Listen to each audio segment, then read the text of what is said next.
His Excellency General Salva Kiir Mayardit, the President of the Republic of South Sudan, and the current chairperson of the East African Community, His Excellency Sheikh Mohammed, President of the Federal Republic of Somalia, and the new member, the one who is about to be the new member now, because he's about to be baptized. The Secretary General, all the big people here, the Luak Madwong, who said Madit in Achori, all the big people. I'm glad that the Secretariat decided to have this ceremony here. And I am here now in I think, 4 capacities. Capacity number 1, I belong to one of the most indigenous tribes in this part of the world, who have been here for a long time, our tribes here. So I can tell you what was happening long before the Europeans came, before the Arabs came. I am here. I have all the information. Secondly, I am here as an activist who for the last 60 years we have been pushing for some of these African programs. Number 3, you heard that I was one of the founders in 1999 when we resurrected the East African community in Arusha. Now, number 4, I am still around here as a sitting president.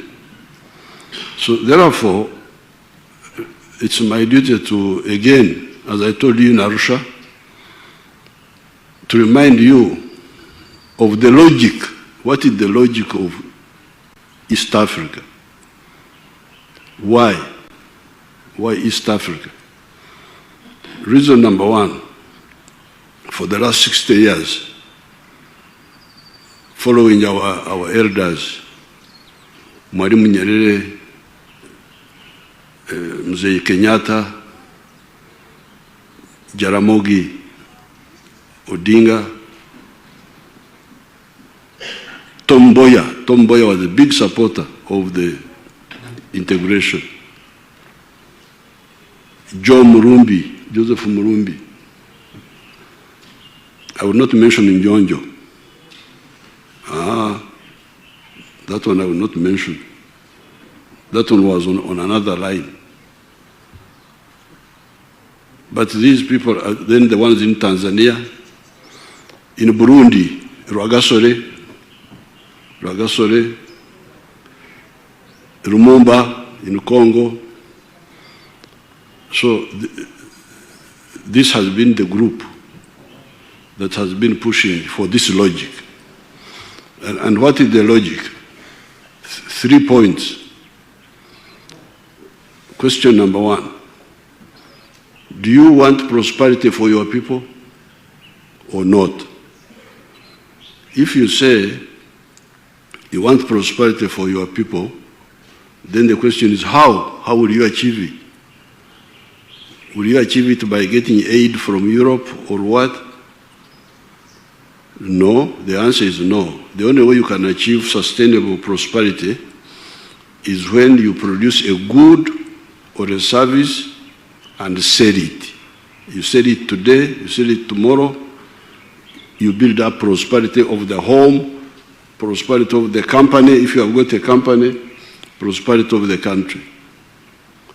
But then, if you say prosperity comes from selling goods and services, who buys? Who buys? That now leads you to the next question, that the more buyers you have, the better. This is really the logic of number one, prosperity. Do you want prosperity for your people or not? And if you want examples, they are there in the world. The United States is now one of the richest countries in the world. But neighboring, there is Latin America. In terms of natural resources, Latin America has got more natural resources than the United States. More water, more minerals, more forests, and yet they are the most miserable people in the world. You see them walking on foot, going to the United States to look for food, to look for running from a resources-rich continent to a much less richer part of the world because of the other one is better organized. That United States created space for people who want to do business. If I'm a businessman in New York, what I produce can be sold up to California. So how will I not be rich? How will I not be progressive? So therefore, the challenge which the Africans have is what are you trying to do? Are you trying to build a Latin America in Africa? Or a United States of Africa in Africa? If you say you are determined to build a Latin America in Africa, then God bless you. So this is the first logic. The second logic is strategic security. How can we be secure from, you see what's happening in the world, the wars, the what, and what happened to us? How can we be secure? Can Uganda alone be secure in the world? Even if Uganda becomes a developed country, can it be secure really against America, against China? Now, suppose China decides to become an imperialist power. They are developing now. They don't have a lot of resources inside China. There are very many people there. Suppose they are saying we are too many here. Some of us should go to Africa. How shall we defend ourselves against? So that's why we say the second logic is strategic security. Then the third logic, third reason is, by the way, these people we are trying to unite, who are they? The answer is that they are either similar people or people who are linked. You have the Bantus all the way up to South Africa. You have our Nilotic people all the way up to Sudan. There is a group in Ethiopia called Anuak. When I meet them, I speak with them in Acholi. They speak Acholi, I speak Acholi. But then East Africa is lucky. We have Swahili. Swahili which links us. So therefore, these are the people we are saying, you people, you unite, first of all, to solve the problem of your prosperity. Secondly, to guarantee your strategic security. And by the way, you seem to be similar, or to be the same, and you have linkage. This is our logic. For the last 60 years, this is what I've been involved in. Now, therefore, I'm very happy.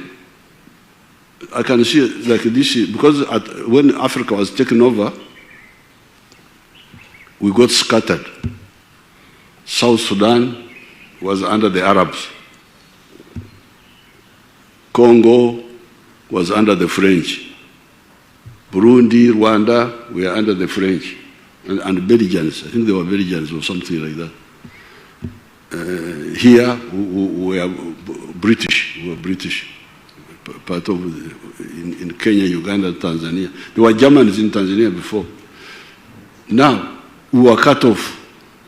Before the Europeans came, although we were not governed together, but you could move from here all the way up to the coast of East Africa. You could, we knew from here, you go to Karagwe, Tanzania, you go to Buhaya, you go to Bujinja, you go to Sukuma, you go to the coast. On this side, Congo, we're calling Congo Bulega. That's why you hear that one of our kings was called Kabalega. In the north here, you would go to Buchiri. Buchiri is Lango. Bugani is Achori. You go to Bari. We knew Bari. We were linking with the Bari in South Sudan on this side. But when the colonialism came, it cut us off. So I'm glad now the East African community is reassembling this area. So I am very happy to welcome you here. I don't know why they chose us, because I'm not chairman. What was the reason? You said I was one of the ancient people. You are a part of the community. Thank you very much, and I congratulate Somalia. So I was telling His Excellency, in 1968, they had a very clever prime minister called Muhammad Egar. He wanted to join the community in 1968. He came to Arusha, he wanted to join. But then Idi Amin came in here, then problems, then. But we solved the issue of Idi Amin here, and that's how we were able to be part of the solution. So I welcome you to Uganda. Uganda is your home. You are most welcome, and I congratulate Somalia for Somalia is already part of the community. I'm sure if you go to Mogadishu now, you'll find goods in the shops from Kenya. I'm sure from Kenya or even from Uganda, if you go in the shops. So this idea that what is happening now is baptism of what is already happening on the ground. The Muslims have baptism. Do they baptize also? Thank you. I thank you so much, and I welcome you to Uganda.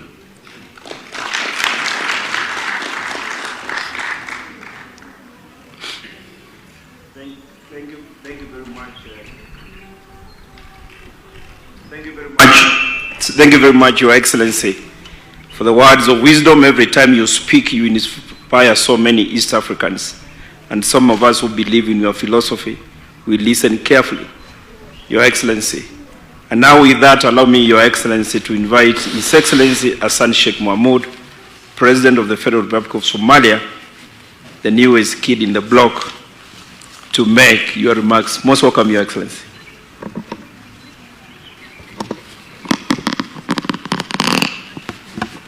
Is it on now? Yeah. Your Excellencies, President Salva Kiir Mayardit, esteemed Chairman of the East Africa Community, I also extend my gratitude to His Excellency President Yoweri Museveni for hosting us today, a historic day for both East Africa and Somalia. Dr. Peter Mathuki, the dedicated Secretary General of East Africa Secretariat, thank you for the hard work you did during our process of joining the East Africa. Today is a moment of immense pride as we celebrate Somalia's admission to the East African community. This community, as I said earlier, is where Somalia belongs to. It symbolizes realization of our collective aspirations and is a beacon of hope for future filled with possibilities. A special acknowledgement to all member states and the staff of the East African Community Secretariat for their solidarity and encouragement throughout the process of the accession.